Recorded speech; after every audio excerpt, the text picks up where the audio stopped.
Não, aqui é um programa de série A, né? É um programa temporário. Não é um programa de entender. Nós chegamos na hora de esculhambar já. Bate-papo, a gente fala sobre assuntos variados e tudo mais toda semana, sem compromisso nenhum com a verdade, mas sem fake news. Bom dia, boa tarde, boa noite, meus amigos, minhas amigas. Hoje, dia 5 de fevereiro de 2022, faltam 329 dias para o fim do governo Bolsonaro. Está começando mais um bate-papo à hora dos Saldanhas, hospedado no site Red Cycle. Você também pode encontrar por Google Podcast, Pocket Cast e no aplicativo nato dos aparelhos da Apple. E igual a músicas do Neil Young, você não vai encontrar esse podcast no Spotify. Eu aqui falando André Saldanha, junto comigo, meu colega Ivo Saldanha. Seja bem-vindo de volta, Ivo, das suas férias. Olá, André, tudo bem? Né? Voltando das merecidas férias, descanso e passeios e viagens. E é isso aí, estamos de volta à tribuna. E vamos ver o que a gente tem para hoje. Hoje, em 1971, pousava na Lua a terceira missão espacial da Apollo 14. Hoje, não vou dizer aqui, não vou revelar quantos anos, nascia uma amiga minha, grande amiga minha, Cristiane Alessandri, um abraço para ela que está de aniversário hoje. Nós não vamos contar o ano, nem a idade. Bom dia, bom aniversário, Cristiane, mas dá uma dica aí, ela viu esse pouso, essa missão chegando na Lua? Sei, não tenho ideia. Não sabe se tinha TV na casa dela. Hoje também seria o aniversário do fisiologista britânico Alan Lloyd Hodgkin, que ganhou o Prêmio Nobel de Fisiologia ou Medicina pela sua descoberta do potencial de ação das terminações nervosas. Hoje também seria o aniversário de André Citroën, o cara que inventou o Citroën. Hoje também, só para velhinhas, a atriz Laura Linney. Sabe quem é ela? A Laura Linney? A Linney, eu acho que sei quem é. É aquela que Mas fez... Ela é loira. Ela que fez o... Lembra do Truman Show? O Show da Vida? Sim, ela faz aquela série... The Big Sea. Não, a do Lago, aquela... Ela fez... Tô vendo a série. Ela fez o Exorcista. Ozark. Exatamente, Ela é do Ozark. Ah, sim. É o aniversário dela. Que beleza, parabéns. Cara, essa mulher é engraçada, porque ela, às vezes, ela é retratada meio como um pouco meio... Desculpa falar, meio baranga, às vezes. Mas quando vê ela nas entregas do Oscar, cara, quando essa mulher tá produzida, ela é muito bonita. É que sempre, não sei, sempre ela tem um papel assim, mulher meio normal, simples, ou sofrida. Ou mulher que tá passando por estresse, coisa e tal. Cara, eu não vi assim, eu não cheguei a ver a terceira temporada. Eu acho que eu parei na... quarta. Não, eu tô na quarta. Eu parei na metade da segunda temporada, não sei porquê, não engatei de volta. Tô com um monte de série aberta, daí com essa coisa, assim, não tô com muito tempo agora também para ficar vendo série. Então eu tô com, cara, umas 4 séries abertas, assim, porque então, olha... Não, tem séries que eu vejo junto com a Cláudia e séries que eu vejo sozinho, né? Então tem que dividir o tempo. Vai lá. Semana que vem é o centenário da Semana de Arte Moderna de 1922, e se a gente não conseguir trazer a convidada aí para participar, para fazer de novo uma pauta especial, eu tinha uma ideia de pauta que é o seguinte: não recomendações de séries, é séries assim, ó, não assista essa série, são séries ruins que estão na Netflix. Não recomendar, assista isso, assista aquilo, porque todo mundo fala isso, né? Todo mundo... Essa não vai ser uma... Salve seu tempo, não perca seu tempo assistindo essa bosta. Mas não corre o risco deles tirar o nosso patrocínio aqui. Não, agora nós estamos cavando patrocínio lá com a produtora do Thiago, porque lá é Netflix, é Google Play, é Globoplay, é Amazon, é tudo esse canal. Esse canal tudo. A gente é multipatrocinado, né? Talvez não exista um programa tão patrocinado como o nosso, né? Que a gente sempre está fazendo propaganda. Patrocinado a gente não é, né? Mas é o que mais faz propaganda. Que mais faz propaganda. Como é que o Michel fala?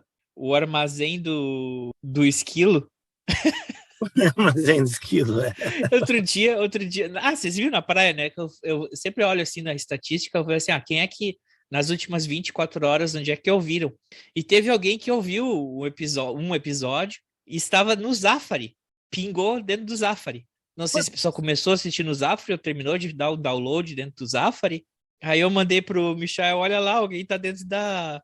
Alguém tá lá no mercadinho do esquilo escutando um episódio. Aí nem ele lembrava mais. Tá bom, né? Porque a pessoa vai fazer compras, às vezes a compra é um negócio meio monótono, meio rotineiro. A pessoa fica ouvindo caras inteligentes debatendo sobre temas da atualidade. Né? Isso é muito bom. Ou era o próprio Zafari escutando se a gente tá fazendo patrocínio.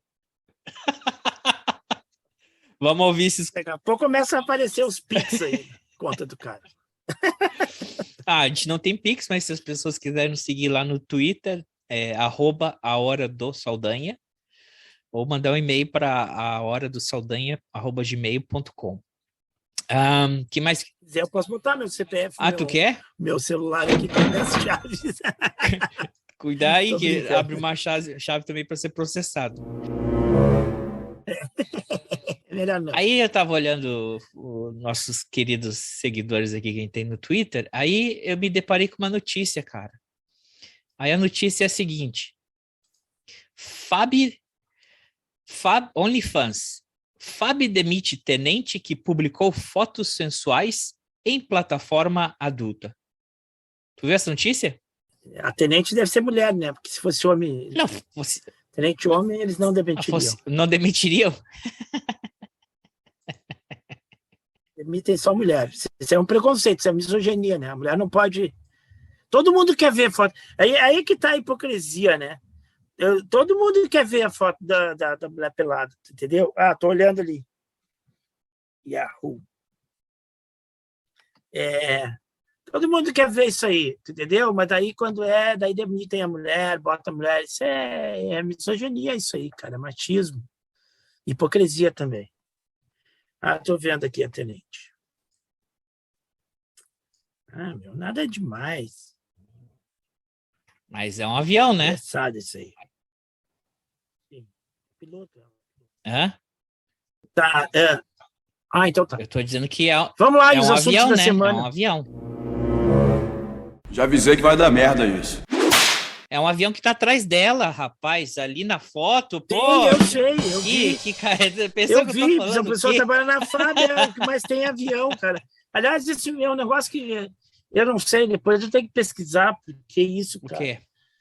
Casualmente hoje não aconteceu, mas é todos os dias, 2 vezes por dia, os caras passam com 2, 3 aviões aqui nos ouvidos meu aqui, esses caças da FAB. Eu não sei por que eles têm que ficar andando de caça todos os dias, sabe? Não sei se é treinamento, o que é, mas é todos os dias, cara. E a base aérea de Canoas não está muito longe daqui, então os caras decolam e passam aqui em cima de casa, né? E é todo dia, de manhã e de tarde. E é um barulho descomunal, né? Não é que nem o barulho do avião comercial, né? Vai lá. Sim, deixa eu ler só rapidinho aqui, ó. A Força Aérea Brasileira demitiu a primeiro tenente aviadora da Aeronáutica, a Cássia Marina Jorge Diniz. Fábio descobriu que a militar publicava fotos sensuais e nuas em um perfil da plataforma adulta OnlyFans. Ela mantinha perfil com o apelido Cacá Diniz e vendia poses de lingerie, biquínis cavados ou seminua. Sim. Segundo o portal Metrópolis, a Cássia foi colocada na reserva não remunerada. A tenente que serviu às Forças Armadas durante 11 anos mantinha um perfil com o apelido Cacá Diniz. As fotos chegaram à alta cúpula da FAB. Quer dizer que alguém dali da FAB estava olhando, tem uma continha no OnlyFans, mas a pessoa é adulto, ok, normal. E abriu uma sindicância interna para apurar o desvio de conduta da oficial. Desvio de conduta. Em decisão publicada na portaria do gabinete do comandante da Aeronáutica, em 7 de maio de 2021, Tenente Brigadeiro do Ar Carlos de Almeida Batista Júnior assinou a demissão de Acácia. Atualmente, a ex-oficial se apresenta nas redes sociais como criadora de conteúdo digital, professora de educação física, especialista em nutrição esportiva. Com mais de 15 mil seguidores no Instagram, a Cássia presta consultoria esportiva. Ela tem registro no Conselho Regional de Educação Física do Pará. Olha aí, essa matéria saiu na Yahoo Notícias, tá? E brincadeira. Aí você baixa um pouquinho e vou ver qual é a próxima notícia. Sargento acusado de agiotagem no DF segue na Polícia Militar. Como é que explica isso, colega? Então, pois é, né? Aí, há uns anos atrás, uns 30 anos atrás, um pouco mais, tinha um militar aí que o cara vendia mochila com nylon de paraquedas, né? E ele era paraquedista e não pegava bem, né? O exército disse: Ô, meu, para de vender essas mochilas aí, né? Aí o cara não estava satisfeito com o salário dele, fez um plano para explodir uns quartéis aí, para botar bomba em quartel. Aí o cara foi para um veículo de imprensa e meter a boca no salário, reclamar do salário e tudo mais, o que é proibido pelo regimento das Forças Armadas. Então esse cidadão depois também foi diagnosticado com problemas psiquiátricos e ele seria expulso das Forças Armadas, mas ele não foi expulso das Forças Armadas. Ele simplesmente foi convidado a ir para a reserva, remunerada, não a não remunerada como desta menina aí, né? E tu vê. E recebe Como até hoje. tem dois E ele preços, pinga na conta dele até hoje. Porque se é na que conta eu dele tô até pensando, hoje. se é que eu tô pensando, Desça daí, seu corno, desça daí. Desça daí, chifrudo, que há? Você ganhou, foi ganha, não foi asas pra voar. pinga na conta dele duas, porque apareceu os benefícios dele. Um é por esse cargo e o outro por deputado federal. Se é quem eu tô pensando.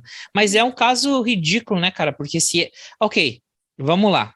Se ela tá usando uma plataforma adulta, né? Explorando o uniforme da FAB, tirando fotos provocativas no hangar e coisa e tal, aí tu pode dizer, ok, tu tá usando, né, a imagem da coisa. Mas se ela tem um apelido e ela faz as fotos dela na casa dela, cara, isso é vida privada da pessoa. Não envolvendo a corporação, não identificando, até nem o nome não é o mesmo, e tu pode ver que as fotos são bem diferentes, ela maquiada é uma coisa, ela com uniforme, ela parece até outra pessoa, tu entendeu? Vamos dizer que o código de conduta, o código de ética esteja rígido nesse sentido, mas a menina podia pegar uma advertência, 20 dias de cadeia, um negócio assim, tu entendeu?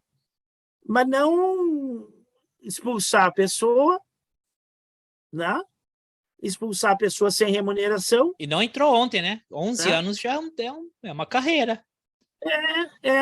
Porque então, aí é que eu estou te dizendo. Aí é que entra a questão do machismo, da misoginia aí, de tu ter tratamentos totalmente diferentes se tu não aceitar determinadas condutas, né? Não teve uma vez que fizeram um calendário com os bombeiros lá, aí os bombeiros de sunguinha e tudo mais, e todo posando sensualizando. O símbolo da brigada nos coisas. Aí não tem problema. Não, é verdade. Então, deveria ter problema. Deveria. Então, essa é a realidade que a gente vive.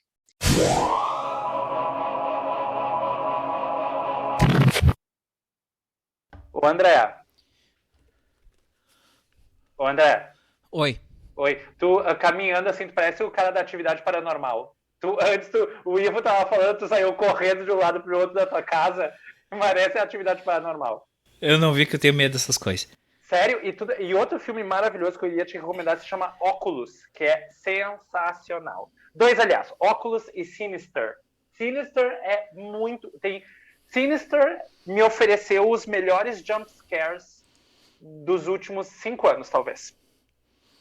Entendi. Eu não curto filme de terror paranormal.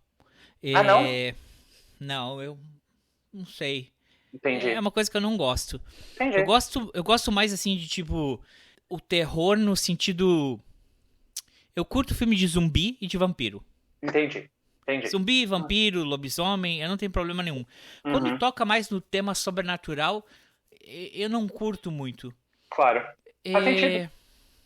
Faz sentido. Eu acho, às vezes, que me parece, assim... Pode parecer cafonice que eu vou dizer, mas parece, às vezes, meio desrespeituoso com a espiritualidade. Muito bem. É uma ótima explicação, inclusive. É uma ótima... Ó, que passou um outro fantasma aqui atrás. Passou um fantasma branco, o Gasparzinho. O Gasparzinho. Eu acho que vai muito ao encontro do que eu ando lendo por aí, sabe? Das pessoas que realmente não gostam muito desse gênero. Eu acho ele interessante, eu acho ele curioso, porque é a ameaça que não tem o que fazer, né? É um gênero do suspense que me movimenta de certa forma, porque é o inescapável, né?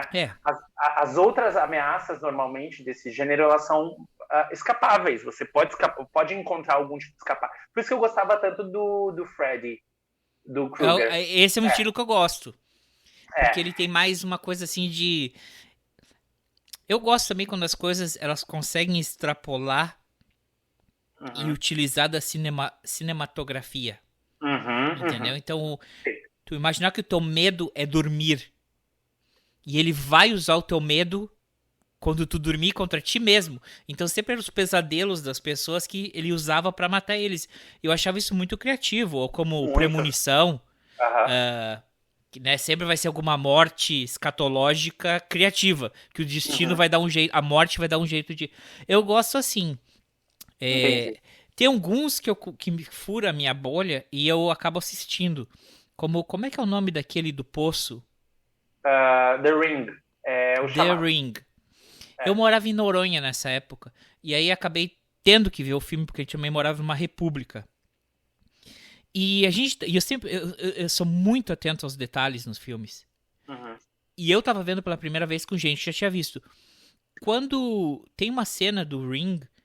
Quando eles estão naquela barca, que o cavalo se solta, e aí ele cai, e aí pega na hélice e vira aquele sangue, né? Sim, isso.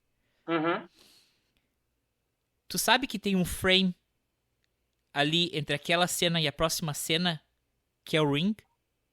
Não. Que é o poço? Sabe porque no vídeo não tinha aquela cena de baixo, assim? Sim. Tem um frame, e eu tô vendo, eu falei, puta que pariu! O poço. E todo mundo, o quê? A cena, volta. Aí eu fiz os caras voltar, não, não tem nada. Já vi esse filme 2 vezes. Falei, volta que vocês vão ver o Ring. E aí todo mundo, caralho! Porra! Aí tá, né? E a gente foi vendo, e a gente tava vendo meio nesse horário, assim.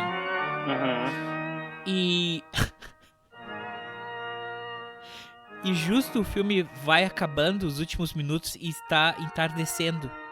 Em Noronha, assim, no lugar que a gente morava, ficava muito escuro à noite. Sim. E tu tá vendo o filme, e as luzes estão apagadas, e de repente tu tá num breu e termina o filme. Não teve um filho que foi na esquina e foi no orelhão e ligou pra casa. Nossa, a disposição, hein? Que disposição. Pensa num cagaço que deu na galera. Num gritedo. Eu imagino o gritedo. Mas eu não vi o 2. Eu comecei a ver o 2, mas eu comecei a achar não vale, estúpido não vale isso a pena. aqui. Não vale a pena. Mas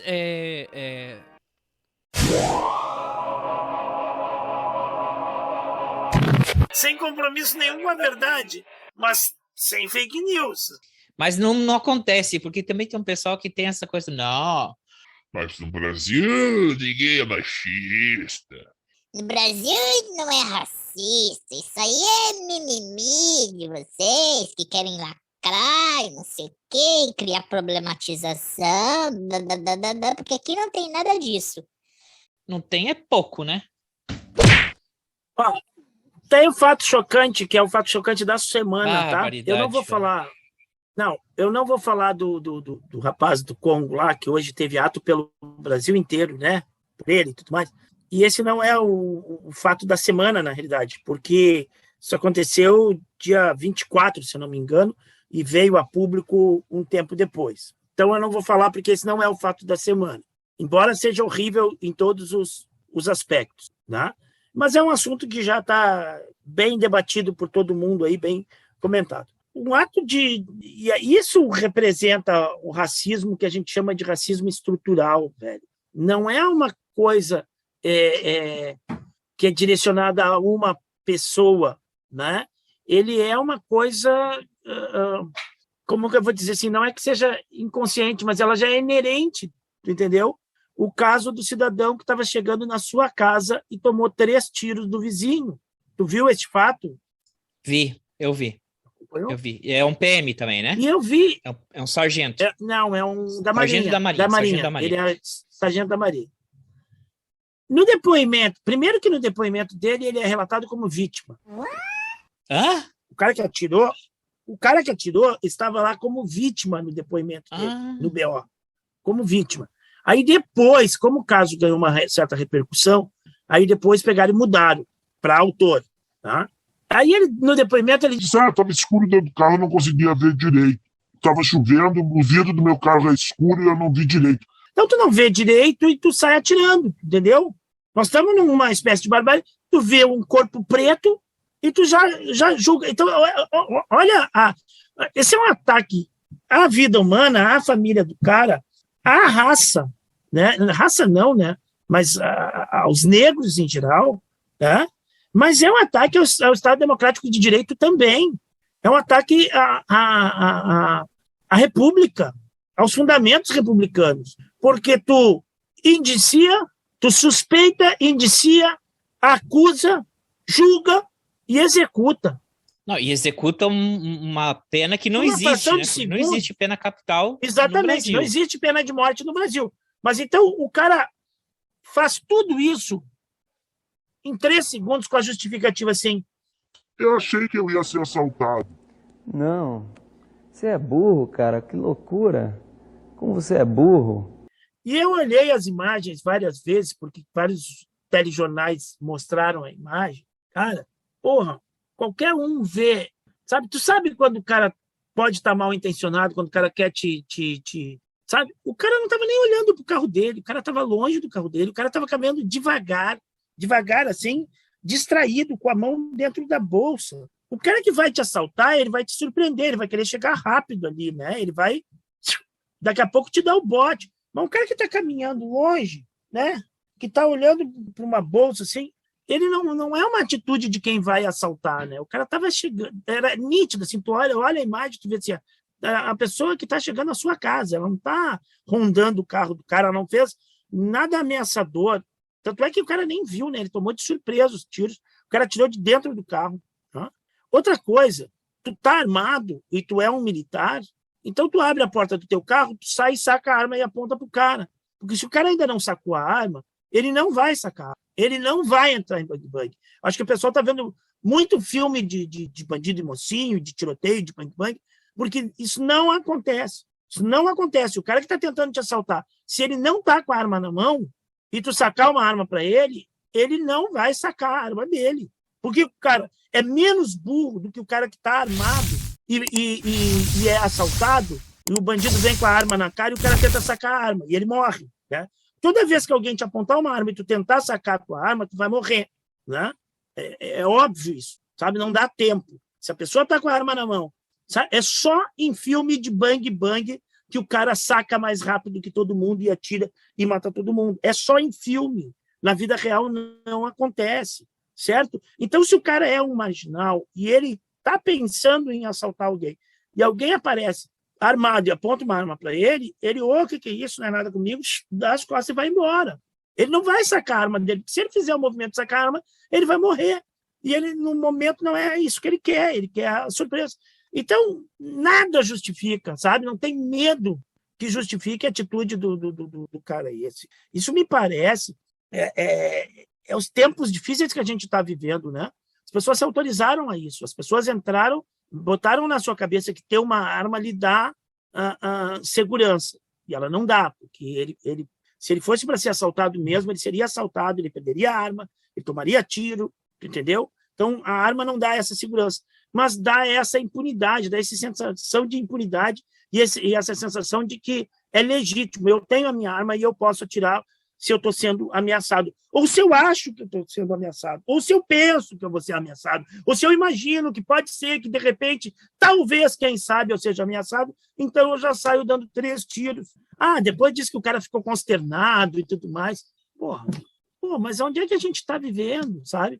E é bem isso. É um cara branco que viu um preto perto do portão da casa dele. E aí saiu dando 3 tiros. É revoltante, sabe? É um negócio assim, ó, que passa dos limites da cidadania, de tudo. Por isso que eu disse, ele não é um crime só contra o cidadão ali que perdeu a vida e contra a família. O cara destruiu a família do outro, né? Ele não é um crime só contra a raça negra, né? Ele é um crime contra todo o Estado de Direito e contra toda a República, contra toda a perspectiva de uma vida democrática, de uma vida republicana, né? Porque é isso que o iluminismo vai trazer, né? Revolução Francesa, essas coisas assim, um ideal de cidadania, de vida coletiva, embora a gente saiba que existe um degrau, essa balança ela não anda alinhada, né? Ela é desequilibrada pela questão social, né? Mas teoricamente a sociedade teria que ser civilizada, né? E não a barbárie de o mais forte, né? Ou vamos dar um tacape para cada um, vamos se dar paulada, né, para resolver conflito. Não é assim, né? Não é assim. O Estado tem que funcionar e as leis têm que funcionar e tudo mais, mas a gente parece que perdeu essa noção de lei, perdeu essa noção de punidade, né, de ser punido, de ser... Não, cara, vai lá, tanto é que ele vai lá, faz o boletim e aparece como vítima no primeiro boletim dele. Aí depois a polícia refez, né, por pressão pública, né? Boletim de ocorrências. Por pressão pública. Sim, depois que ficou muito evidente tudo, que foi para o jornal, aí muda, né? Muda. Mas inicialmente o cara vai lá e o cara consegue ainda se passar por vítima de uma agressão. E ele diz, a defesa ainda diz assim, como é? Agressão injusta e desproporcional. A eminência, a defesa dele diz isso. Ele atirou diante da eminência de uma ação injusta e desproporcional.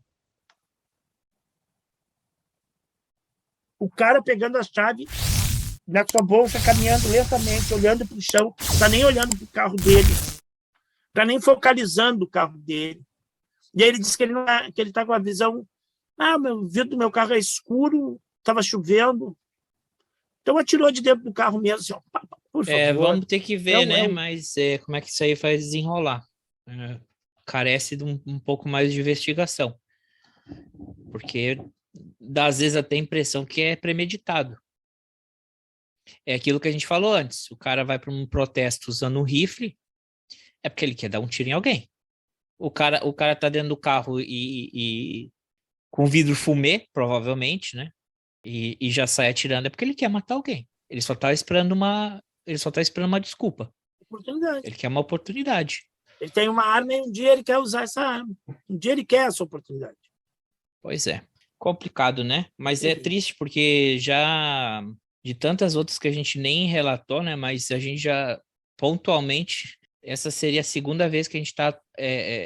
não, nem a segunda vez, é a terceira vez que a gente tá comentando de um linchamento, né? No Brasil, a segunda vez. Mas aí não pode deixar as coisas ficarem normais. Que tem... É um papo meio assim, que papo chato, é pesado, mas a gente não pode deixar isso virar normal. Porque a partir do momento que isso virar normal, qual que é o próximo passo? Engraçado que parece que essas coisas elas acontecem em grupo, né? Eu não sei dizer assim, mas acontece um caso super repercutido, daí 2, 3 dias depois acontece uma outra coisa parecida, né? Tu vê, esse caso desse atirador aí da Marinha bem na semana que está se falando do linchamento do congolês lá, né? E às vezes parece que os caras fazem de propósito, não sei. Mas agora é minha vez. É complicado, né? Eu também... Isso foi no Rio, né? Foi no Rio, os dois casos Sabe no Rio. que depois do episódio do Brizola, até eu recomendo o pessoal ir ouvir o centenário do Brizola, aí nos spaces do Twitter, eu tive debatendo e discutindo com várias pessoas, e muitas pessoas falam... Mas o problema do Brizola é que no Rio de Janeiro o tráfico se criou com ele durante o tempo do Brizola, que o Brizola não fez nada contra o tráfico, e aí o tráfico cresceu, e foi aí que foi a derrocada do Rio de Janeiro. E eu sempre faço um comentário que é o seguinte: o primeiro problema, o primeiro erro do Brizola foi ele querer dar uma educação do mesmo nível, o filho da empregada ter o mesmo nível de educação que o filho da patroa. E a segunda coisa dele, esse foi o primeiro, né? Que ele começou a criar esse ódio com a elite. E a segunda coisa que ele fez, basicamente, né? Que isso é textual, o resto é suposição. Aí ele se aliou com o tráfico. Onde é que está isso? Onde é que está escrito isso? Tem alguma investigação? Onde é que está? O que é verdade, o que é relatado é que ele falou. Ele chegou no comando da polícia e falou: não vai ter mais comando de extermínio. O Esquadrão da Morte que existia na época não vai ter mais. Operativo para entrar na favela, entrar atirando, entrar chutando, não vai acontecer mais no meu governo. Então, o cara só quis garantir o mínimo de direitos humanos, o mínimo, né? Vamos dizer como o mínimo dos direitos humanos. E aí... porque aí o tráfico se criou. Porra, meu irmão. Então tu quer o quê? Tu quer que esteja quê? A polícia que esteja matando todo mundo, o comerciante que bate que mata quem reclama dele, o cidadão de bem que atira na primeira pessoa que ele vê que é suspeito, ele sai matando. É esse o estado que tu quer? Porque aí não se cria a criminalidade, o tráfico. Aí a gente realmente está virando uma Suíça. Tá funcionando, né? Tá funcionando esse sistema. É esse sistema que vocês querem? Esse sistema que o pessoal se sente legitimado porque tem um imbecil que ele não... Cara, a única pessoa que não podia dar exemplo, que devia ser um pacifista, é esse idiota do Bolsonaro. O cara que anda com um revólver que ele trouxe, tu acha que ele só roubou... nylon de paraquedas, ele roubou a pistola dele, que ele devia ter deixado no exército, porque aquela pistola, né, ele não pode levar de recordação para casa, mas tudo bem. Ele de moto, o bonitão, foi abordado por 2 caras, perdeu a moto, perdeu a pistola. Então esse cara tinha que ser o mais pianinho, não. Tem que ter mais arma, porque tem que matar. Não resolve de nada, cara. Tu que tinha que ser o primeiro a ficar pianinho, porque tu sim é vacilão. O cara que é vacilão deu arma na mão de bandido. Por quê? Porque ele não devia estar usando. Porque ele não devia estar andando com ela aparecendo para se mostrar, para ele ser machão. Desça daí, seu corno, desça daí. Desça daí, chifrudo, que há? Você ganhou, foi ganha, não foi asas pra voar. Essa que às vezes me irrita, porque o pessoal vem com um discursinho vem como assim, mas... É que a polícia tem que ser um pouco mais incisiva. Essa ação na favela tá certo, não sei o quê. Porque comigo, entre a minha família, eu saio atirando. Estamos vendo que tá resolvendo o problema, né? A coisa tá ficando boa para um... Então... Tem um pensamento, e ele passa por vários setores da nossa população, principalmente, claro, evidentemente, nos setores que não são os mais pobres, né? Quem tem uma condiçãozinha mais ou menos de vida, né? Não estou falando nem da elite, não estou falando nem dos ricos, porque aí é 100%. Mas o cara que tem uma situação confortável, assim, que vive num lugar que é mais ou menos tranquilo, numa casa mais ou menos boa, tudo mais, o cara pensa, sabe? E eu já ouvi as pessoas expressarem isso, não é uma invenção minha. Diz assim, é uma guerra, contra o tráfico é uma guerra. Vai morrer inocente, azar, tem que ter efeito colateral. Então, por isso que os caras justificam essas operações. Entra lá, matando, atirando, aí se morre uma criança, aí se morre uma dona de casa, se morre uma mulher grávida, se morre um trabalhador que está com uma furadeira na mão. Se o cara que está acordando vai pegar um suco na geladeira e toma um tiro de fuzil que atravessa a parede, o guarda-roupa e o peito do cara, né, dentro da casa dele. Azar, né? Ele mora lá na favela. Azar, ele é pobre. Azar, ele tá lá. É colateral.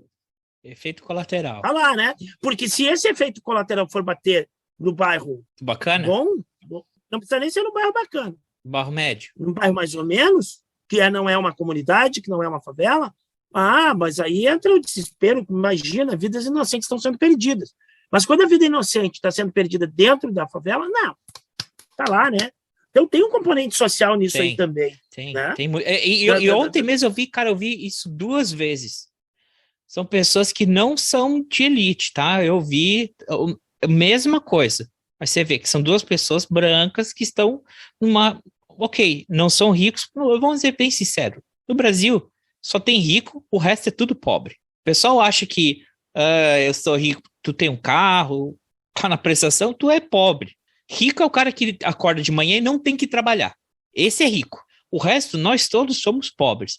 Mas alguns estão um pouquinho melhor que os outros, né? Mas aquela pessoa que é branca, olhinho claro, né? Aí é um discurso que a pessoa nem ela se dá conta. E aí, da mesma coisa, a guerra das drogas, porque a guerra das drogas não serve tanto. Aí começa, toda guerra, todo mundo perde numa guerra, né? Não existe um lado vencedor, mas sempre tem um lado que lucra, pode ter certeza. A guerra só tem perdedor, mas sempre tem alguém que lucra. Então, esse negócio da guerra às drogas, não devia nem ter guerra às drogas. Mas tem várias pessoas da parcela, e é uma grande parcela, que acham que essa guerra é justificada. E são pessoas que não se identificam como racistas, mas esse pensamento delas é racista. Por quê? Porque a pessoa que vai ser vítima dessa guerra é como tu falou, é o cara da favela, é o cara que é preto, tá uma furadeira, confundiram com uma arma, porque eles estavam tentando... É uma guerra, então eu vou matar o traficante. E vou matar o que tiver no caminho que pareça com um, né? Agora, pro bacana que tá no palio dele e que incomoda para ele as drogas, é que ele não vê quem é que tá se fudendo com essa guerra. Quem é que é a real vítima. E quem é que tá lucrando. Porque se tu tem uma guerra, tu tem desculpa para ter uma corporação maior, ter mais treinamento, fazer licitação de arma que tá pegando aí no Brasil, que a chapa tá esquentando, pro Flavinho, né? De uma licitação aí bem suspeita de arma, né? É uma guerra, na guerra tu tem que lutar, tu precisa de arma, não é uma guerra? Então, essa guerra não deveria existir, mas ela existe porque tem gente que lucra com ela, e tem gente que é racista. Como é que deveria ser? Como é que seria o certo falar? É um racista funcional? É um racismo institucionalizado? Porque a pessoa não é racista contra uma pessoa negra, mas ela não sabe que esse comentário que ela é a favor da guerra às drogas é uma forma de prejudicar as pessoas de pior condição, especialmente as pessoas de cor. É o que se fala, é o racismo estrutural, né? Ele está na estrutura da sociedade. Ele está na estrutura da sociedade. Tá? Pode ser que o cara passe por uma pessoa negra, converse ou fale, seja até gentil com a pessoa. Mas se ele vê um cara dobrando na esquina e o cara é negro, ele fica com medo de ser assaltado. Se o cara que dobrou a esquina é branco, ele não tem medo de ser assaltado. Entendeu? Então, é na estrutura e que justifica, vou voltar lá no começo, né? Justifica o cara achar que pode sacar a sua arma de dentro do seu carro e atirar, porque o cara é negro, ele pode ser um assaltante, né?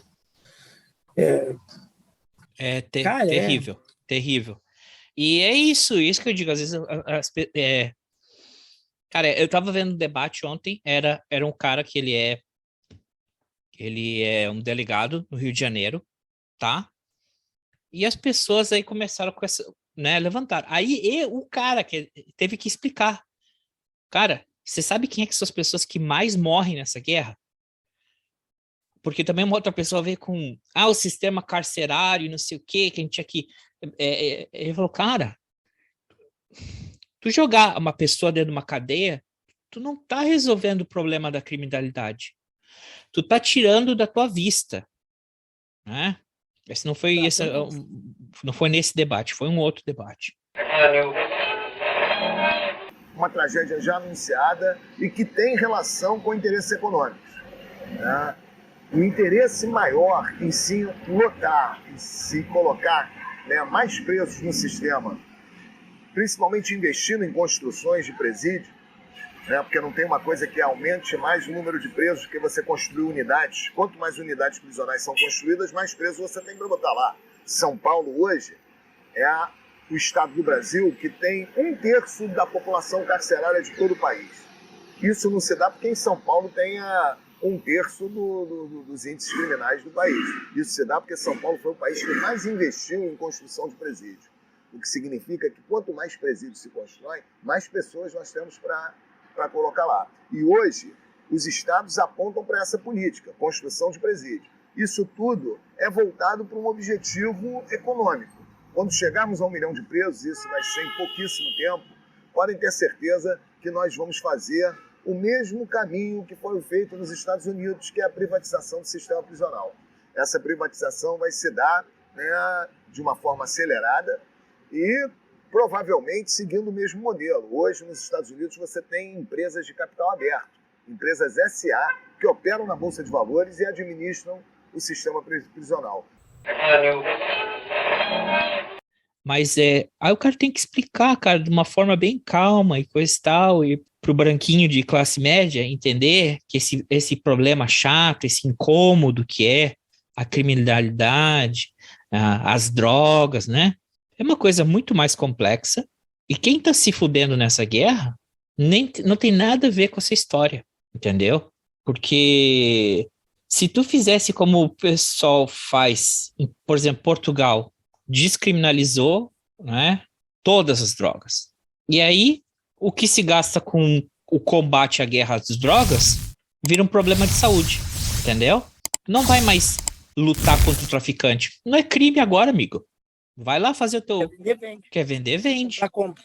Agora, o que a gente vai fazer? Em vez de gastar dinheiro nessa guerra, fomentar essa violência, que daí tu cria vítimas sempre colaterais, né, dessa guerra, tu começa a investir esse mesmo dinheiro que tu gastava nas forças públicas e nas forças, né, militares, na saúde, para tirar o cara da dependência da droga, para fazer uma contenção de danos. Aí o número... Tem uma hipocrisia muito grande na questão de drogas. Eu sempre achei isso assim, uma questão matemática. As pessoas tinham que botar no papel para ver, tá? Porque tem sim o dependente doente que destrói a sua vida afundado na droga, tá? Mas esse é um percentual bem pequeno em relação a todas as pessoas que são usuárias de drogas, porque a fortuna que o tráfico de drogas movimenta não se justifica com aquele cara que está com a vida arrasada, que está jogado lá no chão, dependente de droga, que destruiu a sua vida usando droga. Tem muita gente que tem a vida normal, é a mesma coisa, a droga é a mesma coisa que o álcool. Tá? Aí, ó. E tem o cara que é cachaceiro, que ele bebe, que ele fica mal, que ele é doente, que não sei o que ele é. Toma cachaça, caralho! Agora, o resto da população toda bebe e não tem esse problema de saúde. E onde é que está o dinheiro da Ambev? Onde é que está o dinheiro das indústrias da bebida? É do cara que cai nas esquinas, que está mal, que precisa de tratamento? Não, não é. É da grande maioria de pessoas que bebe sem ser um dependente químico, sem ter um grave problema de saúde. A mesma coisa com as drogas. Foi o que o delegado falou, quem cara. Fuma, ele... tem muita gente boa que fuma, que cheira, que tudo mais, e que está trabalhando, e que está tomando sua vida legal aí, ganhando seu saláriozinho e tudo mais. Está aí o dinheiro das drogas. Tá? Das pessoas, da sociedade como um todo que utiliza a droga. E não só do dependente químico, do coitadinho, do cara que destruiu a vida. E ele falou bem isso que tu disse. Bem isso. Ele falou, cara, eu ligo minha TV, se tiver um jogo do campeonato e esse jogo for de manhã ou for na hora do almoço, já nessa hora vai estar aparecendo propaganda de cerveja. E as crianças estão vendo. No Uruguai, a maconha, a cannabis é liberada. Sabe o que é proibido no Uruguai? Propaganda de cerveja. O Mujica, antes de liberar a cannabis, ele proibiu qualquer propaganda de ser veiculada na televisão, em qualquer horário, cerveja, de bebida alcoólica e cigarro. E qualquer outro medicamento. Qualquer coisa que é droga, qualquer forma de droga é proibida no Uruguai. Porque são drogas. Use se quiser, mas não vai ser estimulado. Falou, Amigo, então tu tem que ir lá, né? Partir. Então vamos fazer a despedida aqui. Sério agora. Mas então é isso. Então sabe o quê? Vamos lá. Vamos aqui abrir uma cervejinha. Ligar um baseado. Oxe, antes fosse. Então vamos lá. É isso aí que a gente tinha para hoje. Acho que o episódio vai ficar um pouquinho curto. Eu vou botar um clipezinho aí de umas falas aí que teve nos outros dias e umas musiquinhas no meio. E aí ficou bom tamanho. Vai ficar meio curto, mas vai estar bem. Colega Ivo, uma boa semana para ti. Se cuida aí, hein? Obrigado. Tu não corre risco de levar um tiro, né? Tu é branco, alto, careca. Velho. E velho? Não, pior que não, cara. Pior que não. Cuidado que só não te confundir com o velho do Havaí. Aí tu pode levar um tiro. Não, você. Falou aí, amigão. Abraço. Falou, um abraço e que a próxima semana seja um pouquinho melhor. Mais divertida, mais pra cima, né? Assuntos trágicos, mais divertida. Falou. Abraço. Tchau, tchau. Tchau.